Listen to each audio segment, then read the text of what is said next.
My name is Leanne Scarpay. I'm here in Fargo, North Dakota, and I oversee the 4-H Animal Science program here. And I have some amazing colleagues on here with me, so I'll let them introduce themselves before we introduce our guest speaker for the day. So Sarah, why don't you start? Thanks, Leanne. So my name is Sarah McNaughton. I'm the 4-H Youth Development Agent in Cass County, North Dakota. So I'm also located in Fargo.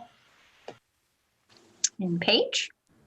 Hi, everyone. My name is Paige Brumman. I'm an NDSU Extension Agent in Ward County, which is located in Minot, North Dakota in the North Central region.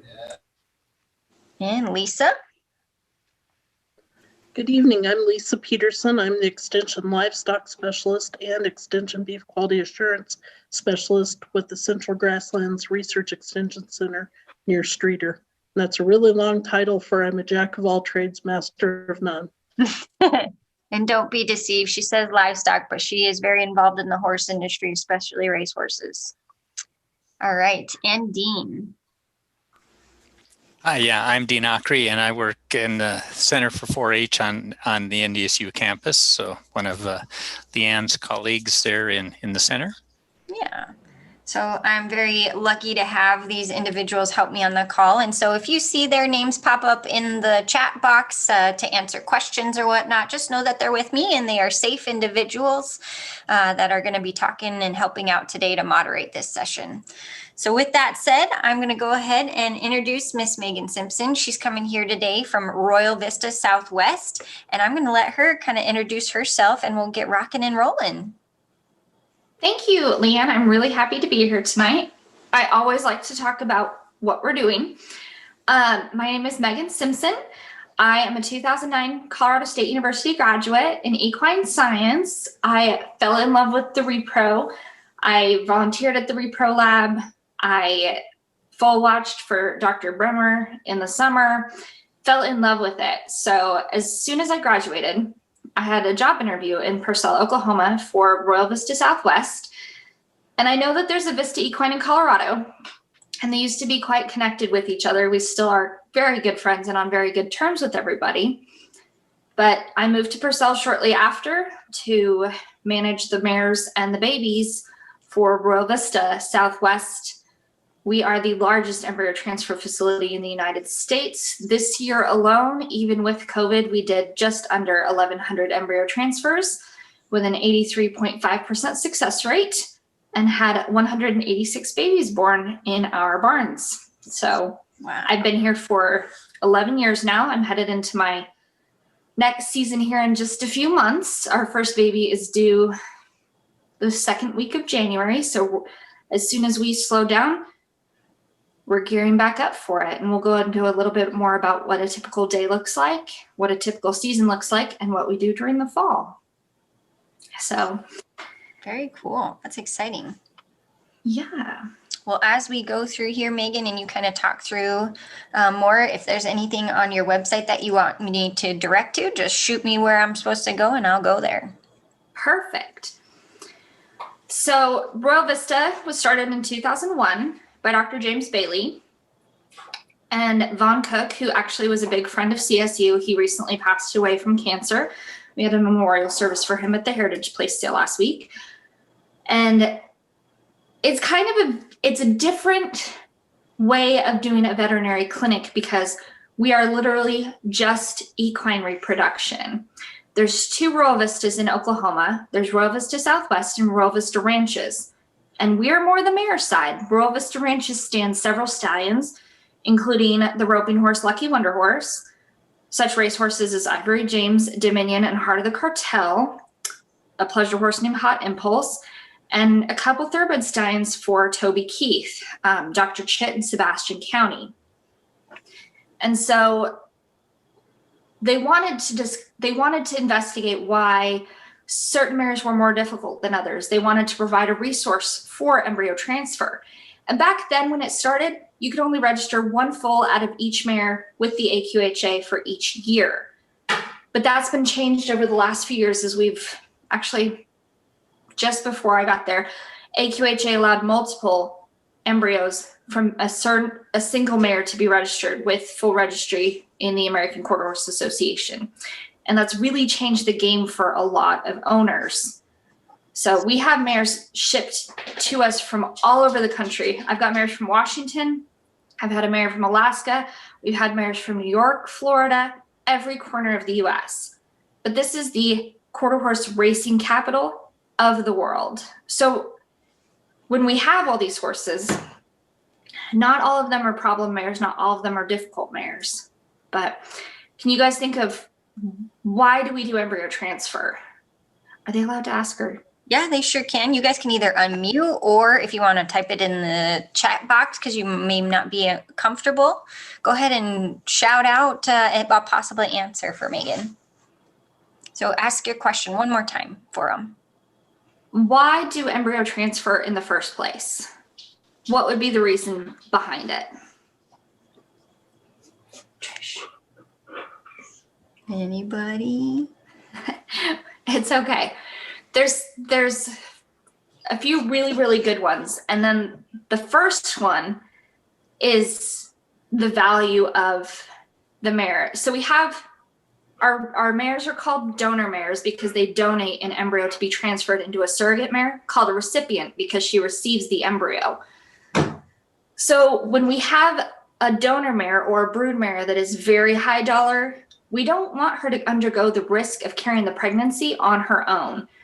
The gestation is 342 days approximately, which is just over 11 months. And of course, there's going to be physical changes. The mare is going to gain weight. There could be some soundness issues.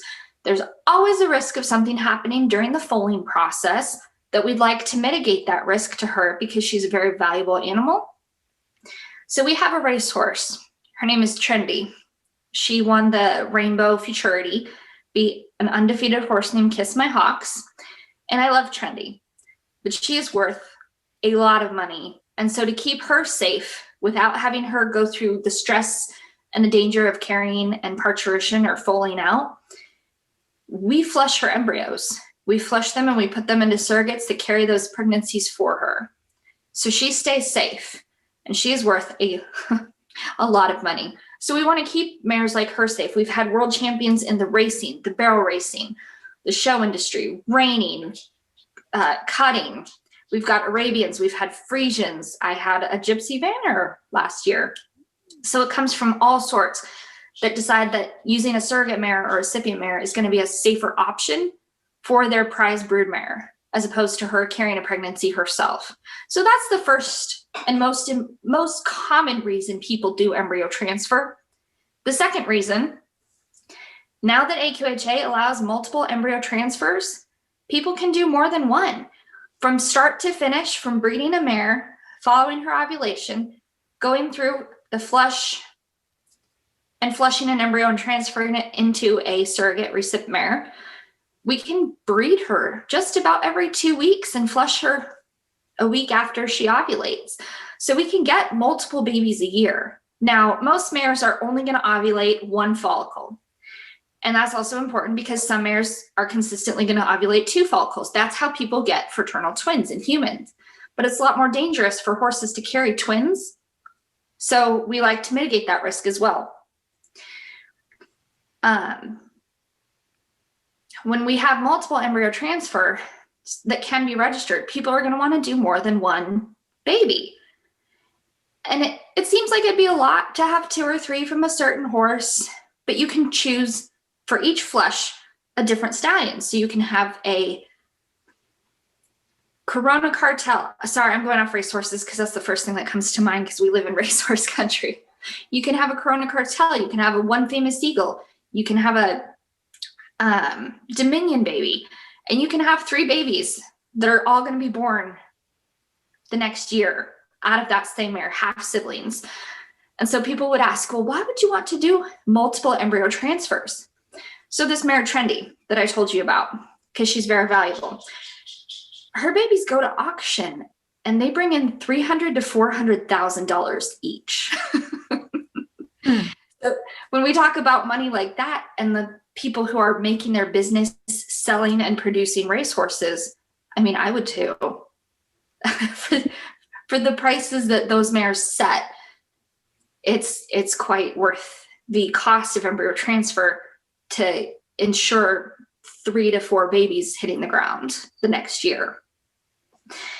And then the third most common reason is either there's problems with the mare. Either she's going to be difficult. We have a lot of problems keeping her in foal. The cervix may be compromised. There might be something wrong with the uterus with increased inflammation or common infection. And this is very common in older mares. But also, it's not as safe for an older mare to carry the pregnancy. So if she's the difficult mare, if she's a problem mare, she only has to be pregnant for 7 days. We'll breed her, she'll ovulate, and then 7 days post-ovulation, we flush that embryo. So we can manage fluid, we can manage a cervix with Regimen, we can manage an older mare because her body will actually never realize and recognize that she's been pregnant, because that happens around the 35-day mark. So old horses, problem horses, we have valuable horses, and the benefits of multiple embryo transfers each year. So that we have seen all sorts of problem horses. We've had, oh gosh, torn cervixes, rectovaginal tears from foaling issues gone wrong prior to those mares arriving at Royal Vista. We've had old mares, and actually assisted embryo transfer, we breed a lot with frozen semen as well. So since we don't stand stallions, everything is either delivered to us in an equitainer, cooled and collected, and either shipped same day, FedEx or flown, or you get it next day FedEx, which is usually still pretty good for most stallions. But there are several stallions that have been dead for years, and we are still getting babies with frozen semen.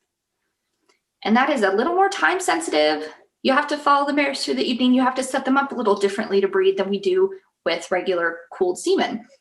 But it is possible.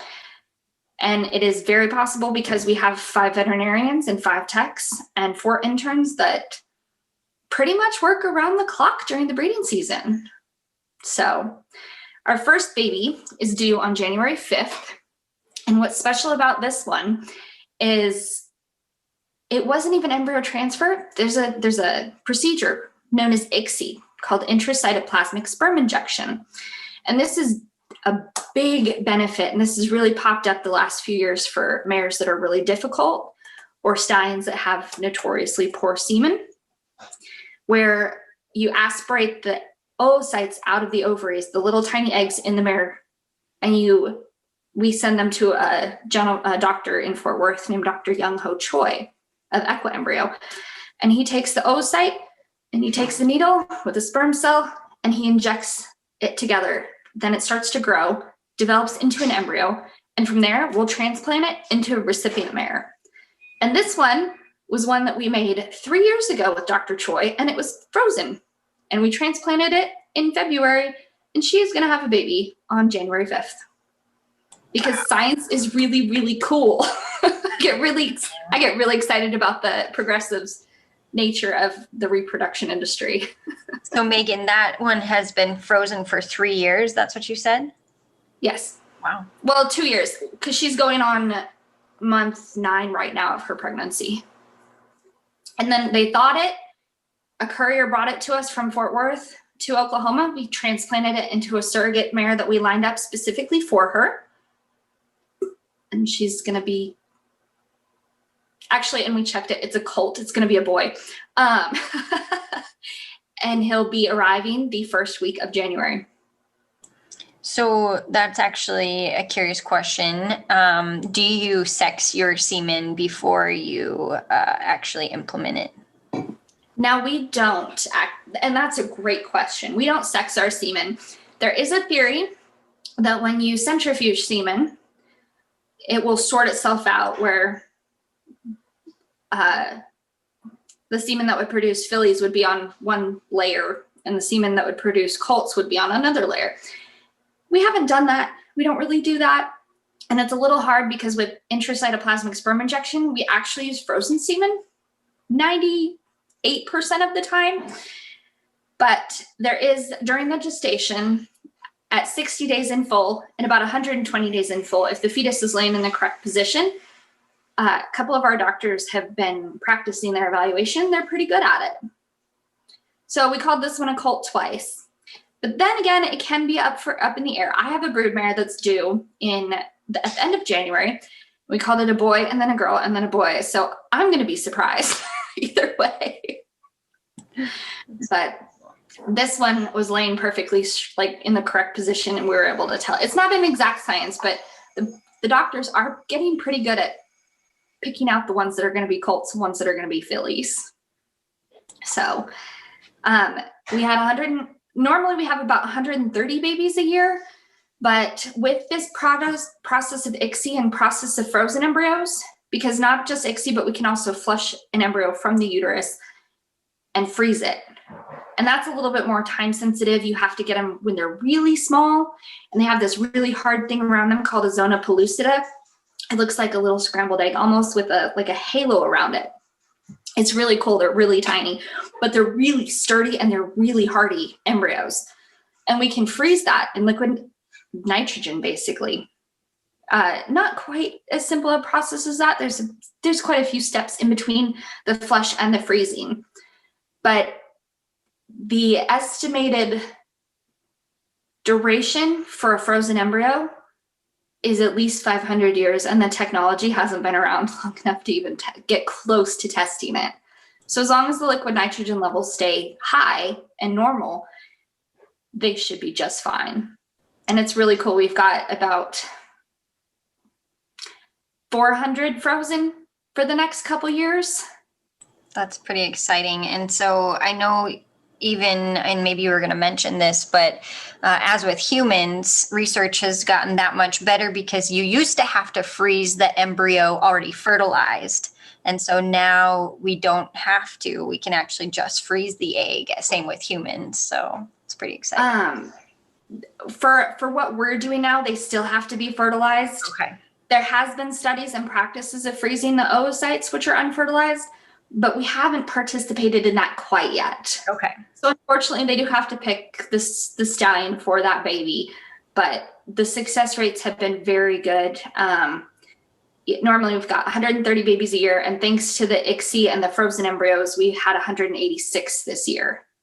Actually, number 186 was born 6 weeks ago, but she's on the Brazilian season, and in a few months, she's going to get on a plane. So that's pretty cool. So it sounds like you get horses that get shipped in from other countries. Yes. And then, real quick, I'm seeing, do the embryos lose vigor over time? As long as the liquid nitrogen levels stay appropriate. The thaw process, when we take them out of the liquid nitrogen to thaw them,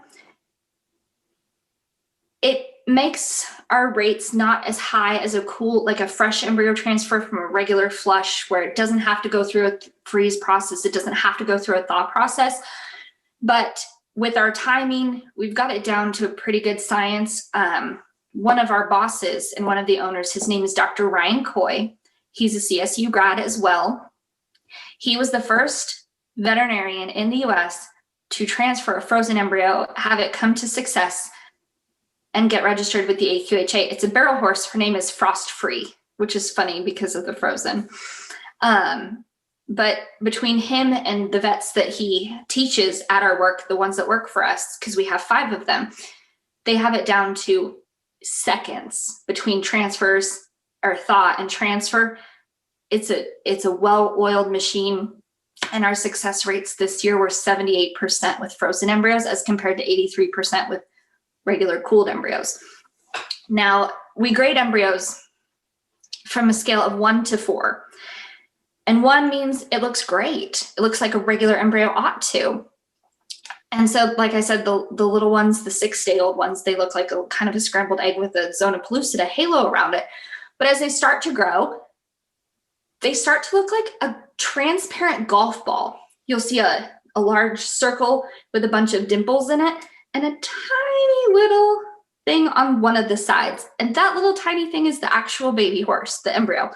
And what looks like the golf ball, the see-through golf ball, is going to expand as it grows, and that's going to become the placenta, which is really cool because you see a baby and you think, gosh, last time I saw you, you were in a dish. And so a grade 1, it looks great. A grade 2, there might be something wrong with it. There might be a little of those blastomeres inside of it that are popping out, that are not quite where they need to be. Excuse me, we call them extruded blastomeres. Maybe the shape isn't right. Maybe instead of being a perfect circle, kind of looks like a football, a little more round, a little kind of wonky, because a regular embryo will roll like a ball and it's perfectly round and it should roll just kind of like this. You'll see it go over itself. Now, a grade 2 has 1 or 2 things wrong with it. A grade 3, there's going to be a couple things wrong with it. You look at it, instead of thinking, oh, there's a beautiful embryo, you go, ooh, okay, let's get this out. Let's put it in a recip before it has to be outside any longer. And then what we call grade 4 is there's quite a few things wrong with it. There's extruded blastomeres. The color's not right. The shape isn't right. There might be more problems with it that are going to be against it reaching a positive heartbeat, a positive pregnancy. But I've seen them work. I had a 6-day grade 4 frozen embryo, and the owner swore up and down that it wasn't going to work. Thanks to Dr. Coy, Dr. Bailey, and her timing and our good screening on our surrogate recip mares, I got to call them and tell them they had a colt, which is really fun. And I won a bet, and they had to buy donuts for everybody. But we do have some fun with our clients. And so most embryos, yes, grade from 1 to 4. And if you have a 4, the odds are going to be a little more against you, but we've seen them work. So why not still put it in a surrogate mare? We've already lined her up for you. We've already lined her up specifically for your mare. And let's see if it works. So when we transfer that embryo, and I can talk about the process from start to finish as well if you guys would like. I know I get excited and I get on a ramble. This is awesome. It's just, I've been doing this 11 years and it's still just so cool. And it still just blows my mind. Like, this is science. And I get to do this every day with these amazing horses. And of course, babies are like the best. It never, ever gets old. They're just awesome. And excuse me, I'm gonna get water. So how does this work from start to finish? So you bring us your mare and you have a stallion that you've already picked for her, or multiple stallions. Great, let's do more than one. We're gonna do a culture, a uterine culture, and a uterine biopsy. And a culture is gonna look for infection and a biopsy is gonna look for inflammation. And these two things kind of go hand in hand, but they also kind of work a little separately from each other. We can have a mare with a clean culture that biopsies with inflammation. We can have a mare with a great biopsy that cultures Pseudomonas and requires some treatment. But we don't want to waste the people's money shipping semen, which is kind of expensive because it can be anywhere from $120 to $350 for each shipment sent. So granted, these owners come in expecting to spend some money, but going to try to keep their bills down a little bit. And so we'll treat them, but we'll try to start treating them in December, January, before the stallions start collecting in February. So we'll follow the mare. And what we do, and it sounds really uncomfortable, but it's actually not that bad, is we do a transrectal ultrasound. I don't know if any of you kids have ever seen your vet reach into the back end of your horse to make sure, like for colic or anything. But when you have an ultrasound, it's the safest way to see both the ovaries and the uterus and cervix in one go. We can check a bunch of mares each day very safely. So we'll follow her. And on one of her ovaries, she's going to start building a follicle, and we measure it. And the next day, we measure it again. And when the follicle is big enough that we can give her a shot of an ovulatory agent, we'll order the semen that her stallion from her stallion and have it either brought via courier, via FedEx, or flown to us to the OKC airport. And we have a courier that goes 24 hours a day, picks up anything we need. If you like driving in your car, listening to the radio, listening to audiobooks, you might want to be a courier. So we'll breed the mare. We'll set her up with a shot of Deserelin or Sucromate because we want to time this out as best as possible. Breed her with the semen. And by that evening, in the middle of the night, she's going to ovulate that. So when we check her the next morning, we're going to look for ovulation. and we're going to set her up for a flush 7 days from that ovulation. Whether it's a Sunday, days of the week don't really mean much during the breeding season. It just means, is my stallion collecting today? Is the stallion collecting tomorrow? We work 6 days a week each, but we're there. This business goes 7 days a week without fail. So 7 days after this mare ovulates, we will go in through the cervix and we will run fluid from a bag down a long catheter into her cervix and then run it back down and use gravity. And we have this little tiny cup that fits in your hand and has a really small grate at the bottom of it that's 75 microns wide. And that's really small. That's like really, really small. And the smallest embryo is 150 microns. So it will always be caught within that grate, but it'll let fluid through, it'll let blood cells through, but it will always catch the embryo.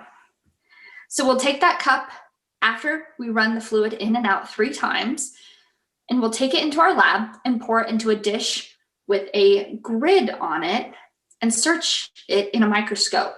And we use the microscope grid to help us find where we've been and where we're going in that dish to search. And we find the embryo, and we take a 1/4 ml straw, and we'll actually pick that embryo up with the syringe and the straw, give it a bath, and then put it in a small dish about this big to sit in a very supportive fluid for it until we can transfer it. And normally, if we only have 1 or 2 embryo transfers, we'll transfer them right away. But at the height of our season, we're flushing about 15 mares a day. And so we'll get all the embryos out, pick all the recips out, and then we'll just transfer all of them one after the other. We'll transfer whatever else is coming in. We have embryos shipped in from all over the states, all over Oklahoma, Florida, Washington, Michigan, Iowa, actually a lot, Texas. And so we'll transfer that embryo those same day. Sorry, did I miss a question? I saw something pop up. Nope, go ahead and finish. It'll actually be a perfect question for after this awesome discussion. So after we transfer that embryo, that recipient mare gets checked 4 to 5 days after transfer. We check it at 11 days gestation. That's the earliest we can see it on ultrasound. Depending on how big that embryo measures, whether it's 150 micron little 6-day or like a larger 7-day that measures at 300 microns. So that tells us when we're going to check her for the 11-day gestation. So we'll check her at 11. We're going to see that it's there. We're going to make sure everything looks good. And we're going to see her the next day and measure it again because we want to make sure it's growing. Then we're going to pull a blood test called a Progesterone Assay, which I'm sure some of you guys have heard of. And that tells us whether or not that mare needs to be on Regimate. Even though everything looks good, the blood's really going to give us a number that we can work with. And most of our mares don't need Regimate, but on some, they do. And it's very, very cheap Regimate when you've already put this much effort into getting this baby. And Meagan, so can you explain what Regimate is? Regimate is a synthetic progesterone, and we administer it by mouth to the recip mares every day. And so we keep our recip mares with, they wear white neck bands. And then on the ones that require Regimate, a signal for our help is they get a yellow neck band on them as well. So those mares can go through and get Regimate every day. Some people will do a shot that's once a week of Eltrenagest, which is also a synthetic, but we find it's easier for our mares to get it by mouth every day so we can guarantee that they're getting it. And it basically will tell the mare that she is indeed pregnant, so it will be more supportive to the pregnancy. Because if her Regimate or if her progesterone levels aren't high enough, her body will tell her she's not pregnant, and she does have a chance of losing that pregnancy. So with the Regimate, it supplements that progesterone level. Very helpful. Thanks, Meagan. Yes. And so after we measure it and we pull a progesterone assay, which is just a simple blood test, we'll see that embryo 2 weeks later and at 26 days gestation, and that's when we see a heartbeat. Literally 26 days old is when we can see a heartbeat. Blows my mind every time. And we'll actually check them quite often. We'll check those recip mares every 10 days after that until they hit their 60-day mark. And as long as they are living with us still, they'll get checked every 30 days until they have their baby. We have a very strict shot schedule. I'm very strict on deworming and vaccination. And I can talk about our computer program that we use as well for it. That is so exciting. So Paige was asking, what does a typical day look like during the breeding season for an embryo transfer technician? And what about a typical day in the off season? Yes, which I'm experiencing right now. Thank goodness. So a typical day in a regular breeding season day for an embryo transfer tech is, first off, we are going to get there before the doctors and get everything set up. We have a computer program called Wise Option. It was created by a Brazilian gentleman named Eduardo Almeidas. And we use that to determine what we need to do that day, because we schedule everything, literally from the babies to the recips to the broodmares. Everything is scheduled off that, so we can see what we need for treatments. We can see what we need for shots. We can see who needs to get checked, where they are, where they live. And using that efficient way, we can check. We'll start with the broodmares and the babies. And so we actually have a team handle each. We call them wet mares because they're nursing, or dry mares if they don't have a baby. So for the people bringing in dry mares, it's just one person leading a mare. With the wet mares, we want our babies to be good citizens. So we have somebody leading the mare and we have somebody leading the baby with their own halter and a rope around their booty, because those guys like to go backwards. And they're very intimidated by everything at first, but they get handled all the time. So once they get bigger, it's a lot easier to handle them. I can go out in the pasture. They're not afraid of us. They walk up to us. I can check their feet. I can check their ears. I can check their noses. If they're hurt, I can catch them. They just become little good citizens, and we appreciate them for that. So when we get there before the doctors. I get there at about 6:15 in the morning. So if you guys like this, it does require being a morning person or drinking a lot of coffee. We set up. I get paperwork in on the mares that came in and get them scheduled, get them put in the computer so that they can come through. We pulled together all the FedEx labels that we're going to need to ship equitainers back. We pull up all the treatments. We get the new babies entered in the computer because we'll have a lot of foals. There was one day in a 13-hour period, we had 7 babies. Well, I'll remember that day forever because, oh my gosh, we were hopping. And we walk through each barn in the mornings, and usually each of us will take an intern with us, and we'll go through and check on the horses, make sure there's no cuts, no scrapes, no bumps, everybody's eating, nobody's off their feed, nobody's colicky, nobody's cast. So the doctors get in and we fill them in on what's going to happen for the day. They take a look at the list, and that's when we start checking mares. Conveniently, during the same time, we have a plasma stall where we can start running plasma on the new babies.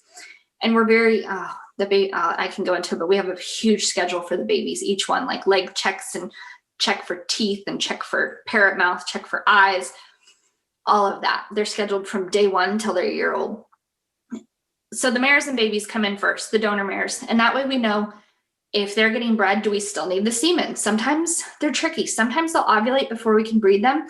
And so instead of spending somebody's money shipping semen, we can call that stallion farm and cancel it because we're just going to give her, it's not going to work this cycle. So we'll have to try again because sometimes they're tricky and they ovulate before we intend them to with their ovulatory shots.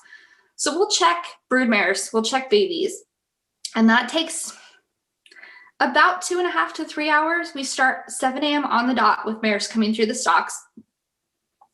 After that, and I run that. So I end up with a stack of paperwork about this big usually every day. It's fantastic.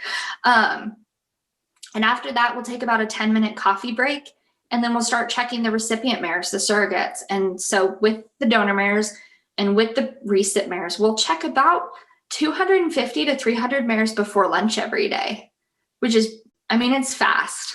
And everybody stays on a strict schedule. Everybody drinks a lot of coffee. So after we finish checking our recip mares, because we need to find out Like we have a schedule for them as well. Who needs to be held up? Who's getting an embryo today? Who is building a follicle that will, I mean, I have a big warm blood mare that's going to be flushed in a week. I need a big warm blood recip mare to match her. We got to find one. And so we'll check recip mares and line up what we need to do, give shots, hold up horses that are going home because they're okay to go home after heartbeat. And after that, we break for lunch, which is usually doing paperwork and sandwich in one hand, paperwork in the other. But after that is when we start the flushes. We have 2 stocks that we flush at, so we can flush 2 horses at once, which is very helpful. We'll have 2 doctors in the lab that are searching for embryos and washing them. And in between all of this, the entire day, our interns are running back and forth, checking on our big, heavy pregnant mares that are looking close to having babies. Because I know most of them are going to go at night, but oh, those girls like to surprise you. Those girls like to pull a fast one and try to go during the day when it's sunny and they're laying down and everything just feels so comfy. And so between all that, we're checking mares consistently through the day. After we've finished the flushes for the day, we'll transfer all the embryos. If we have some ship-in embryos that are coming in, we'll get those. We'll have semen coming in FedEx, so we'll be breeding mares at the same time as well, and we'll kind of differentiate between the stocks depending on how close the mares look. And after that, if we're gonna, we might be transferring, we might have lined up a bunch for those frozen embryos. I mean, in one day, we've transferred 40 something embryos and 30 of them were frozen. So we stay busy. And after that, we do treatments again. We do walkthroughs. I have to set up the boards for the following day so we know what is needed. We're going to pull up the treatments we need. We're going to grab another cup of coffee and go home and go to bed. So a typical breeding season day, it starts early, about 6:15 in the morning for us. And there were several really long days this year where I didn't get home before 8:30 at night. So, but that's our season. And we expect that. And most of these breeding places actually in the fall will actually do sales prep on yearlings. And we're a little different at Royal Vista Southwest because Royal Vista Ranches will sales prep for the fall sales for the race horses and the barrel horses. And they'll also export horses to Brazil and Italy. But for us at Royal Vista Southwest, after those stallions generally wind down in June, at the end of June, we'll keep freezing embryos for a while for the following year. Some stallions are still collecting. We have a lot of access to frozen semen. But generally, we wind down and it just keeping the babies healthy, the mares healthy, doing pregnancy checks. It's quite nice in the fall. I roll in about 7, which is late for me. And I usually get out of there right on time at 5 o'clock, which is very nice. And it's a way to catch our breath before the demands of the next season come up. And that happens for a few months. And so during the breeding season, we all work 6 days a week. We are guaranteed 1 day off a week, which is wonderful. I'm off on Fridays. I go watch the races so I can see babies that I made run. It's fun. But this time of year, it's pretty quiet and I work 3 to 4 days a week. So I have free time to go travel, to go see people. I had a show horse that I would go show on the weekends, and now I have broodmares. And we go watch the races. I actually take my weekends and I'll go work some horse sales just on the side to learn more about the industry, meet people, get out, get paid to be out. I'll be working the reining sale in less than a month in OKC for an Italian man named Lorenzo. So it's fun. And you get to see, I mean, granted, this is a very weird year because of COVID, but normally we would take a night and go up and watch the Arabian Nationals in Tulsa.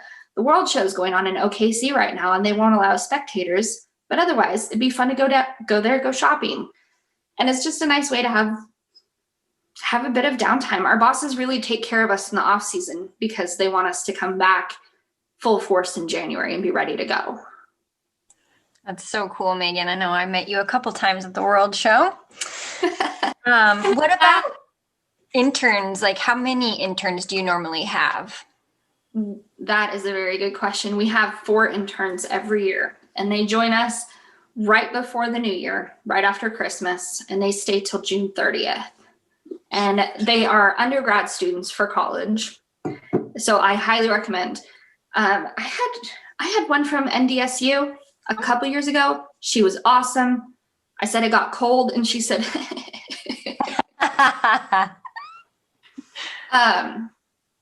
and they learn, we actually rotate them in shifts. So there's always going to be an intern working, but they do get a day off as well.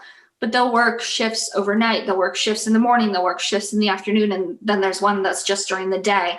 So they see all facets of it. They get to practice foaling. They get to be there for the broodmare checks in the morning. They get to be there in the afternoon for the flushes and the transfers.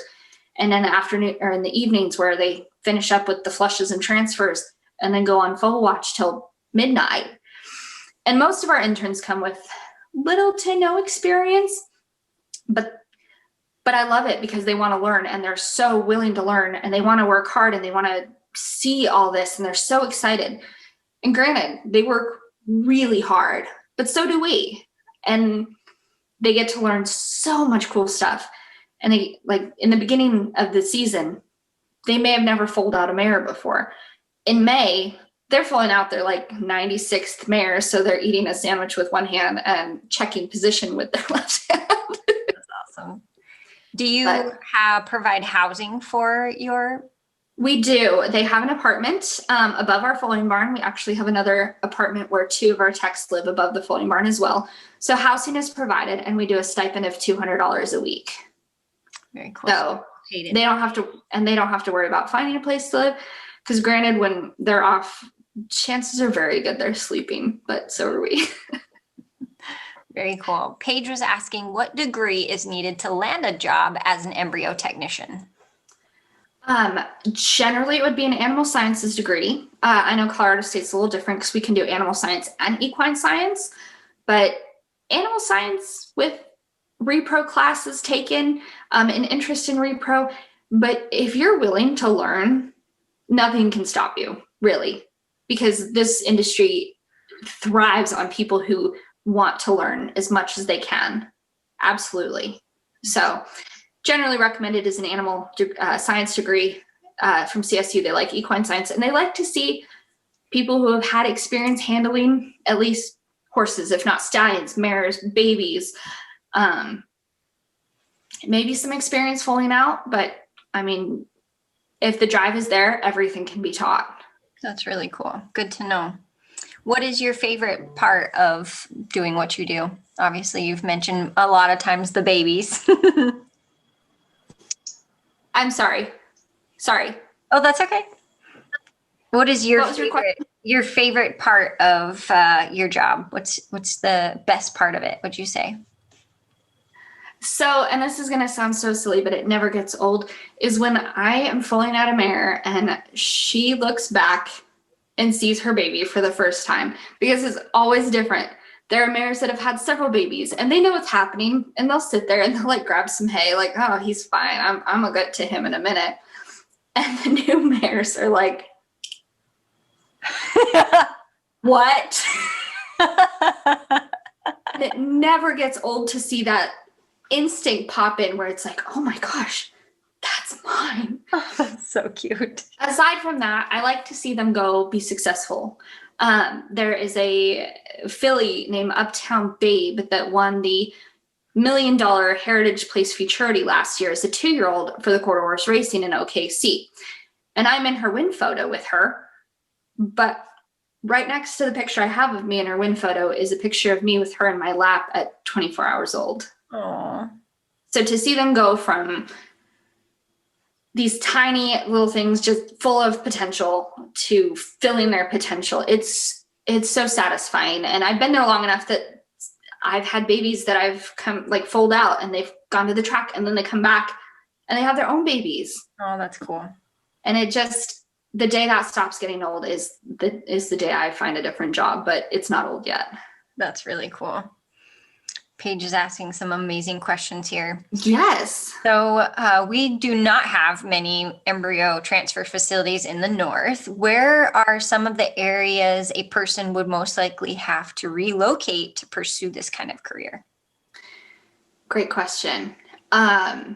Oklahoma probably is going to be, between Oklahoma and Texas, the biggest spots for embryo transfer.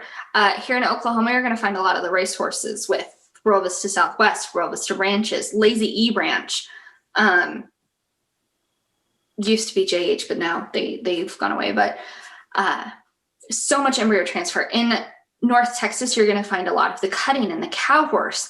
And they are big on embryo transfer as well with Champion Equine, ESMS on the Brazos, Weatherford Equine. I relocated from Colorado. There really aren't a whole lot of places up north that would be outside of a university environment. But Oklahoma, Texas, there's a big spot in Florida. There's some, CSU is always going to be doing embryo transfer. But when it comes to the big recip herds, Oklahoma and Texas seem to be kind of where it's at. And Oklahoma's not as flat as I thought it would be. I'm coming from Colorado, so I'm very spoiled. I love my mountains. I love, no humidity when it's cold outside. That's the worst part here. But I do like Oklahoma a lot better than I thought I would. And the horse community is so small, but so big at the same time. And it's such a tight-knit community. And when I started, I didn't know anybody in the racehorses. I didn't even know who Corona Cartel was. And now I can go and know everybody in the World Show, at the Arabians, at the racetrack, at the barrel races. We made 7 of the horses that are going to run down the alley at the NFR this year. Wow, that's pretty cool. Haley Kinsel's sister, her yellow horse, I've got her mama in my barn. It's cool. It's so cool. So it is a big move and it's a big change, but there is so much to be learned and so much to be gained from moving to places like this. That's awesome. I'm sure you've even seen such a change in your 11 years and even the techniques and stuff that have come away. So. Oh, and I can't imagine where we're going to be in 50 years. Yeah, this is They're exciting. probably going to look at us and think we started a fire by rubbing 2 sticks together. All right, we have another great question from Paige. Besides the animal science degree and of course some background in some handling of horses, what other life skills do you look for when hiring interns or additional breeding staff? Attention to detail.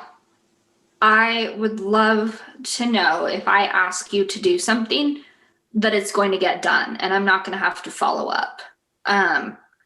I've had some people who have been interns that have not had that drive, and it's not fun for anybody.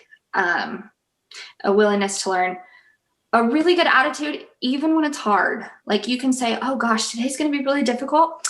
We're going to do this. And then, that just makes my day. That is the best thing I can hear because we're all in it. It's not like the new people are getting more work than the people who've been there for years. It's just new to them. So it just feels like overwhelming. But a great attitude, some horse skills, really good attention to detail. And look, for those horse skills, I like people who know what's normal and what's not normal for a horse. Like they can say, oh, I've walked by her stall every day for the last 3 months and she's off her feed and that's not like her. I love that attention. Mm-hmm. So that makes sense. What about communication? I'm assuming that you guys have to probably have some pretty good communication skills between all of you guys and coordinating different things. Yes. And it helps with our computer program lining out our day every day, literally, on what we're going to need to do.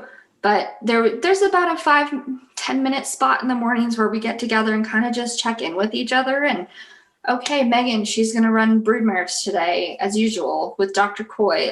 Dr. Freeman and Alex, they're going to check recips. Dr. Bailey's going to start the flushes right at 1.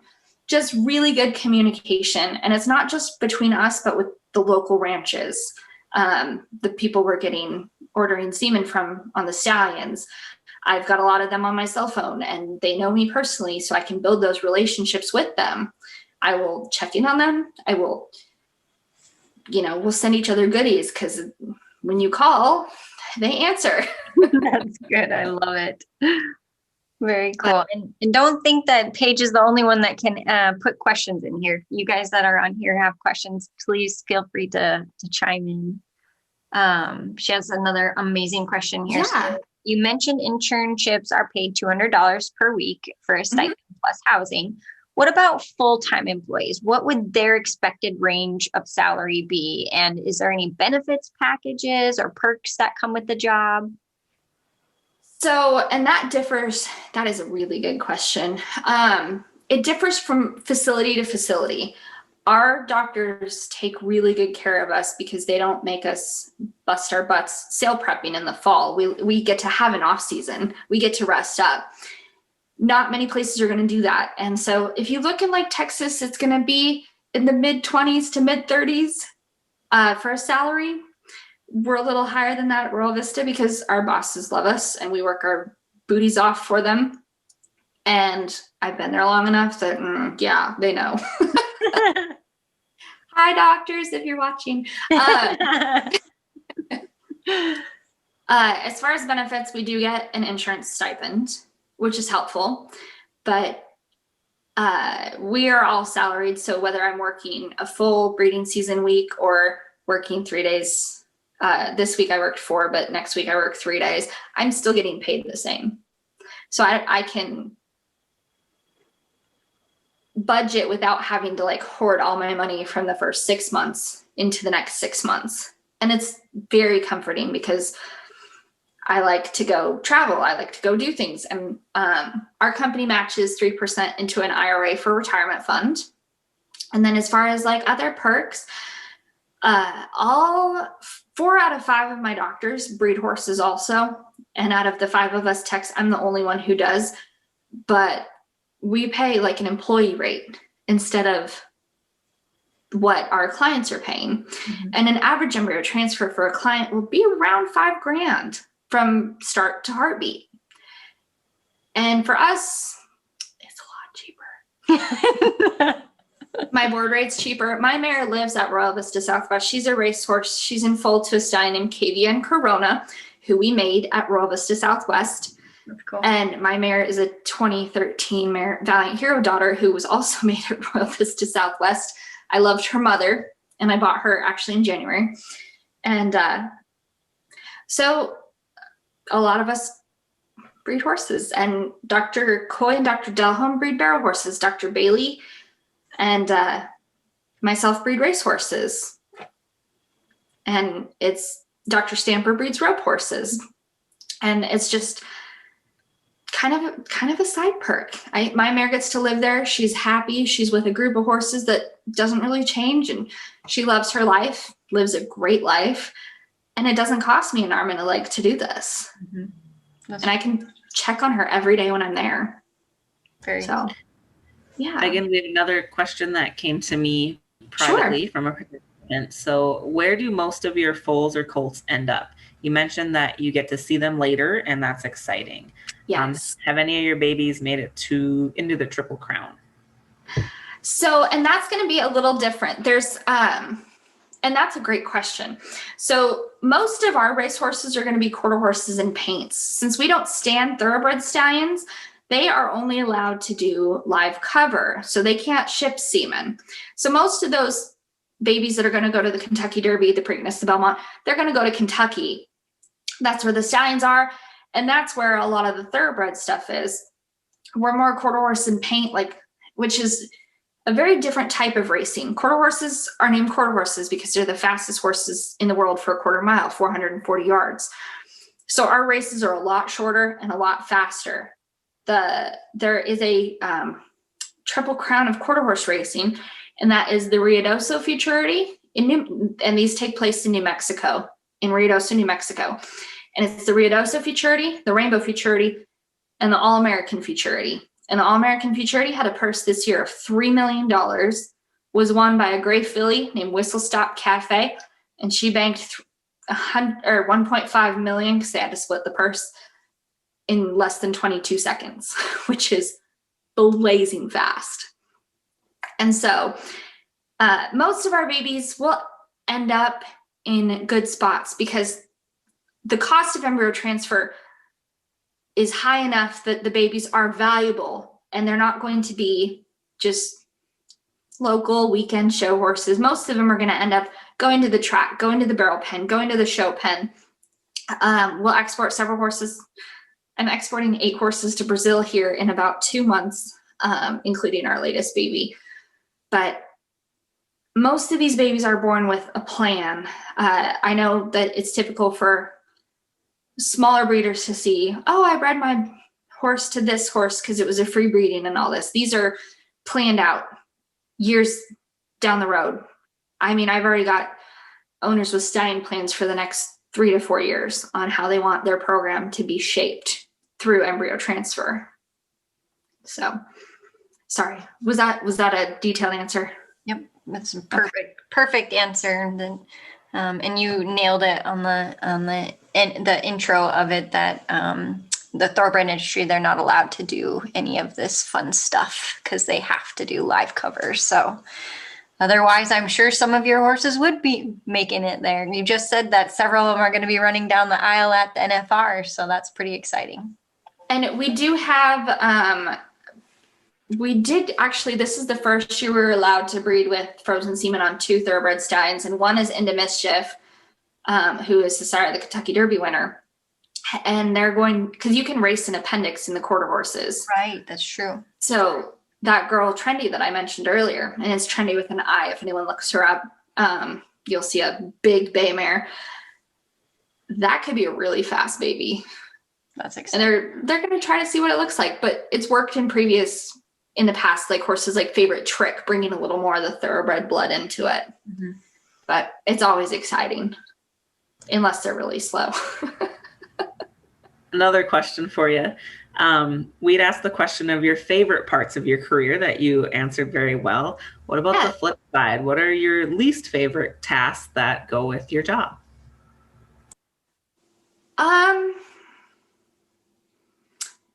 Towards the end of the breeding season, the hours get to be quite a lot. But it starts to let up just at the right amount of time. Right now, with all the extra babies we had this year, my stress is I need like 2 more barns built to make sure everybody's got places to be. I'm usually moving horses around so that everybody has a stall. And that's probably that's probably one of my least favorite things to do, because I'm doing it at like 8 p.m. in the dark. And then aside from that, I just don't like being cold. But I've got a bunch of warm clothes. The doctors have heaters at the stocks, and my bosses take good care of me. They put these like heaters under my podium with my computer, so I stay pretty warm. And then they keep us all caffeinated, which is very helpful. So you're not coming to visit me in Fargo anytime soon? Probably not. Yeah. But hey, girl, hey. Oklahoma. And then I guess every now and again, you're going to lose a baby, especially with the numbers we have.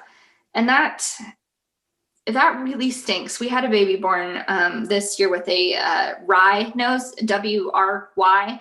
And instead of the nose being like this, it veered. It looked like this.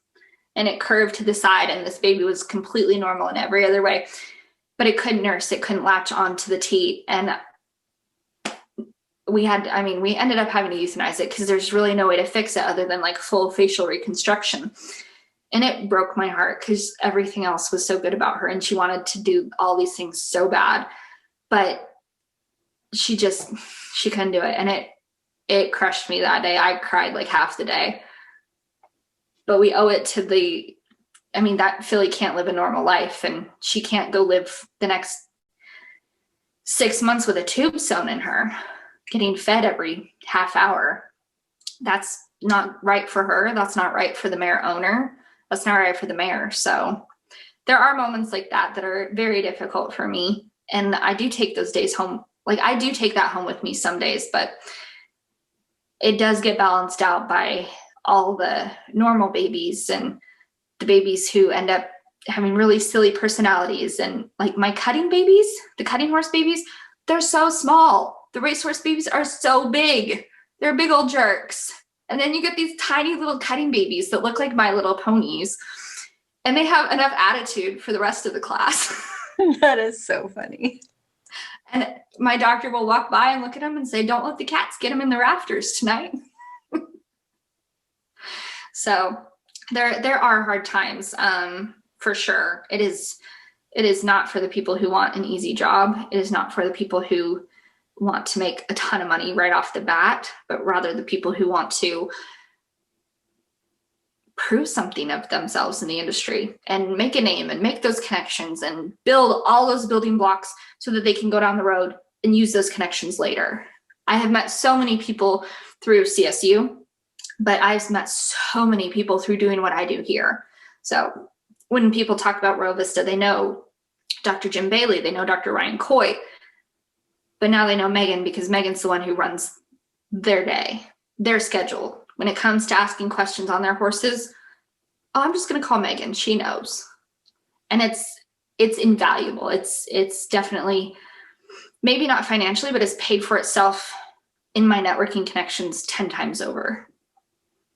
That's super cool, Meagan. What is the typical length of time? You say you've been doing this for over 10 years? Yes, ma'am. So how long do people typically stay in that position? And when they do move, what jobs are they typically moving to?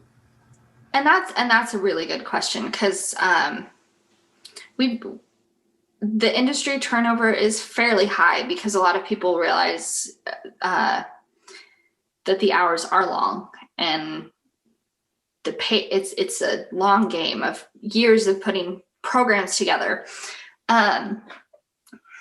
I'd say our retention at Royal Vista is pretty darn good. We usually hang on to people for about 5 or 6 years at a time. When they move on, it's generally to start a family. The hours aren't very kind for new moms or moms in general or dads who aren't in like a spot where they can be supported by a spouse. There have been several that have gone into mixed animal practice, small animal practice as a vet tech. We've had people just move to a different breeding farm just to be closer to home. And I'm trying to think. There was one girl who got a job with a feed industry. And there was one girl who got a job as a drug rep that goes and visits farms instead of working at the farms. So the reasons usually are the long hours and the stressful seasons. But the funny thing is I am in touch with most of them still. And they always tell me how much they miss it.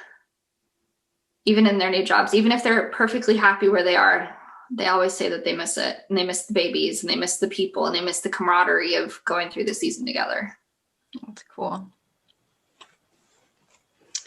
What other questions do you guys have for Meagan? She's doing such a great job, I just have to say, at explaining things, and it's just so fun listening to. Oh, I can talk about this all day.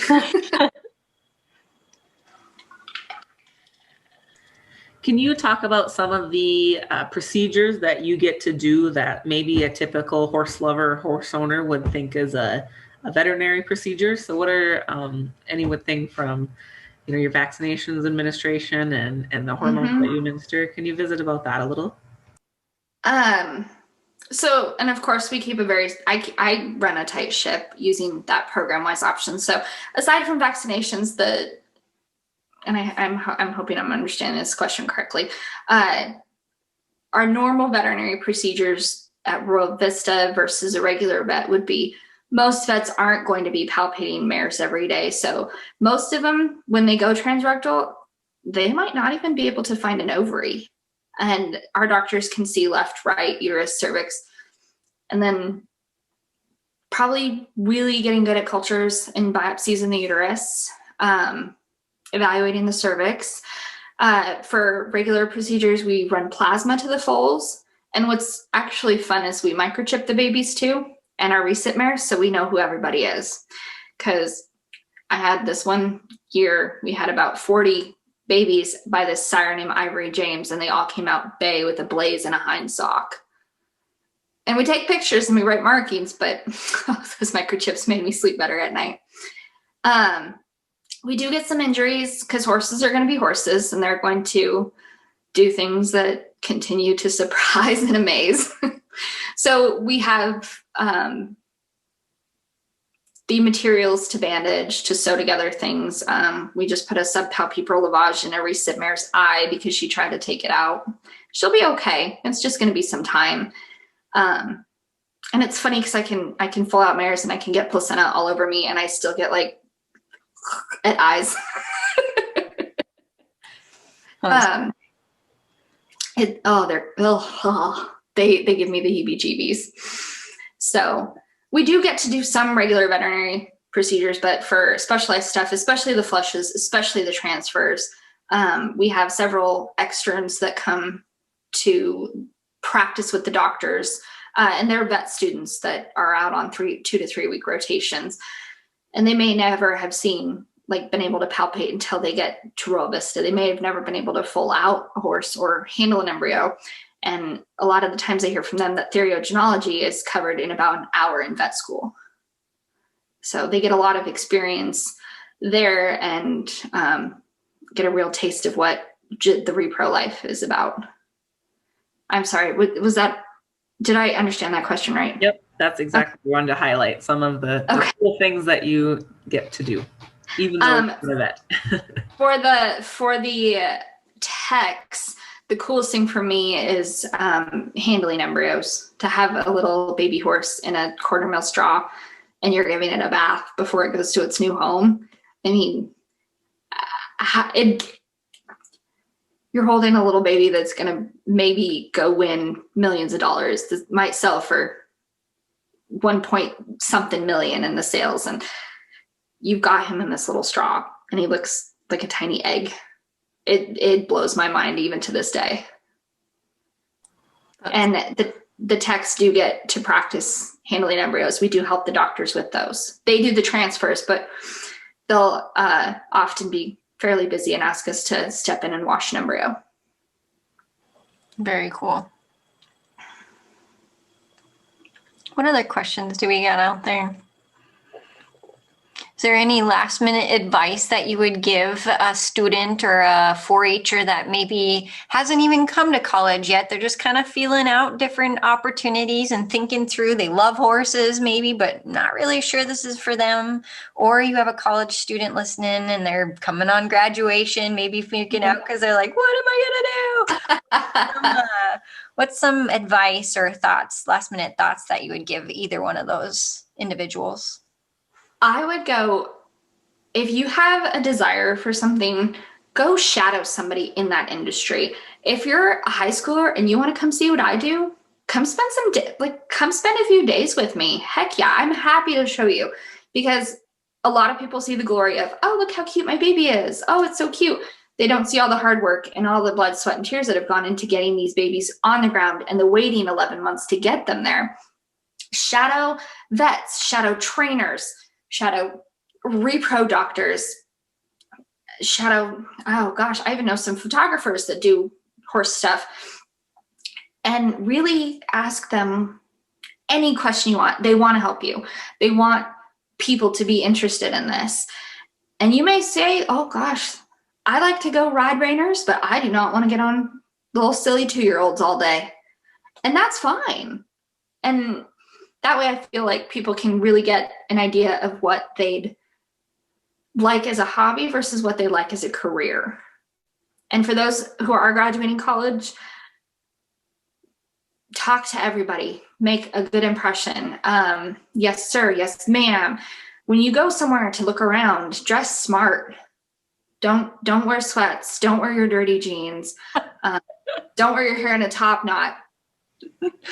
First impressions can set the tone for how they're going to treat you. And you can always look like a hobo later when they know you. Trust me, I wear a baseball hat to work every day.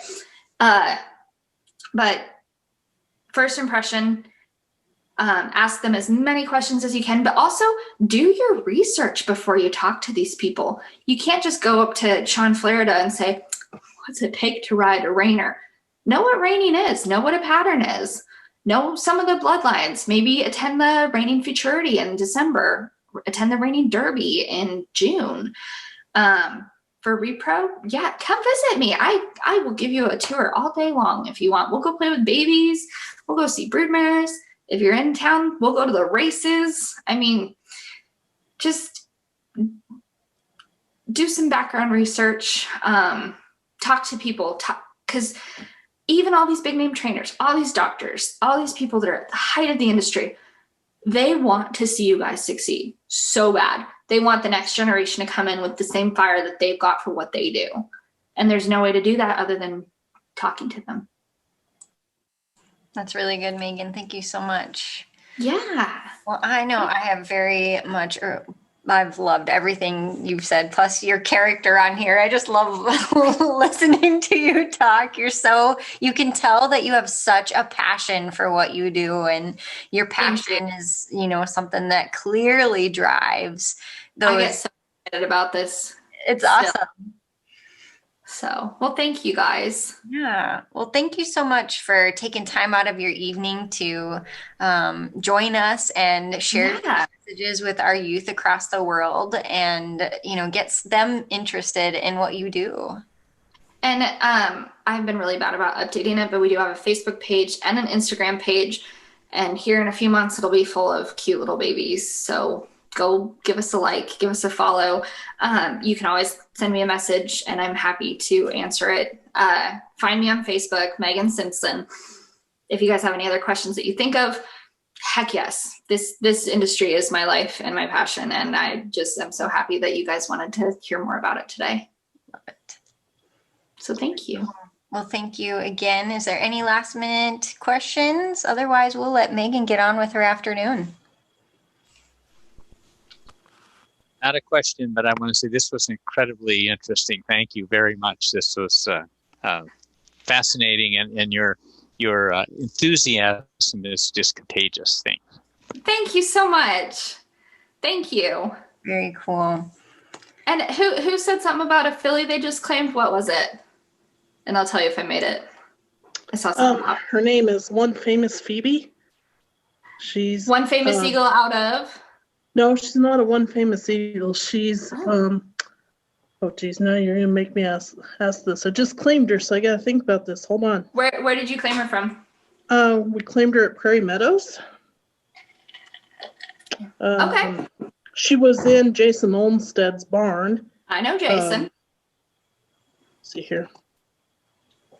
I think I should know this off the top of my head. So she's actually He's Relentless. Ooh. And the mare's Classic Cayente. Classic Cayente? Yeah. Did you guys flush her? I don't think I flushed her, but I do breed a lot of horses to He's Relentless, and he was leading freshman sire last year. He lives actually just about 20 minutes up the road from me at Bobmore Farms. He's beautiful. Yeah, we watched him run a lot. So oh, I love him. Pretty excited, but I thought you had maybe bred her for Jennifer Ruza. That name sounds familiar. It might have been through Royal Vista Ranches as well. Corona Caliente is the mare. Yep. Oh, I had her when I started, but then I don't know where she's been lately, but I had her for about 2 or 3 years in, because I started in 2009. So I did have her temporarily for a little while, but I don't know where she's located right now. I think she's at Lazy E possibly. Maybe so. I don't know, but that mare has like the biggest mane I've ever seen. She looked like a wild Mustang. I loved her. Well, they tell me she's for sale if I want to buy her. Of course, my husband's like, no. I need to get rid of horses, but. Oh, girl, I'm throwing my name in the racehorse game too. I got a Valiant Hero mare that's in full Decavia and Corona, so. Nice. And I didn't name her, but her name is Grinchy, literally just Grinchy. And she's really sweet too, so that, yeah, I know. Funny how that works. We have a One Famous Eagle stud out of a mare, and her name's Mean to Me. Oh, and she has got to be about the nicest thing you've ever seen in your life. Oh, that's cute. They're like, how in the world did somebody name her Mean to Me? Well, I know who bred my mare, and I asked them why they named her Grinchy, and they said she was a rat of a baby.